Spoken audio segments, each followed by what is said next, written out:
Praise the lord. ఇదేదో చెరువులాగా ఉంది కదా, ఇది చెరువు కాదండి, ఇది అంతా వైఎస్ఆర్ కాలనీ దగ్గర చెరువులాగా వచ్చిన ప్రవాహం, ఇదంతా ఫ్లడ్ అనమాట. ఎందుకంటే నోవాహు దినాల్లో జనులు తినుచు త్రాగుచు ఉన్నప్పుడు అకస్మాత్తుగా జలప్రళయం వచ్చినట్లే వచ్చేసింది. మరి ఈరోజు మా అంబాపురం బ్రాంచ్ సంఘం ఉంది, అక్కడికి ఒక సంఘస్థురాలు చనిపోయారండి. చాలా బాధాకరం. ఆ టైంలో కూడా సంఘ బిడ్డలు వాళ్ళ ప్రేమను చూపుచు ఇదిగో ఈ బోట్లో అలాగే ప్రయాణం చేస్తున్నాము. దేవునికి మహిమ కలుగును గాక.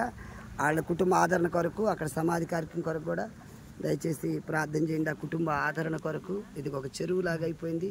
బోట్ వాళ్ళు కూడా సహకరిస్తున్నారు. దేవుడు వారిని కూడా దీవించును గాక. దేవునికి మహిమ.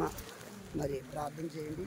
ఈ విధంగా మరి అందరం కూడా ఈ బోట్లో ప్రయాణం చేస్తున్నాం. ఈరోజు ఆ కార్యక్రమం దేవుడు తన మహిమాత్మగా జరిగించాలి. ఎవరికి కూడా ఇలాంటి దుస్థితి రాకూడదండి. ఇలాంటి పరిస్థితి ఈ సమయంలో కుటుంబాలకు ఇబ్బంది, సమాధి చేయాలనే ఇబ్బంది, అంతా వాటరే ఇప్పుడు అక్కడికి వెళ్తే కానీ ఇంటికి తెలియదు అనమాట. ఒక బోట్లోనేమో సమాధి పెట్టి తీసుకున్నాడు. దేవునికి మహిమ. దయచేసి ప్రార్థన చేయండి ప్లీజ్. మరి విజయవాడ కోసం ప్రే చేయండి. God bless you. Thank you.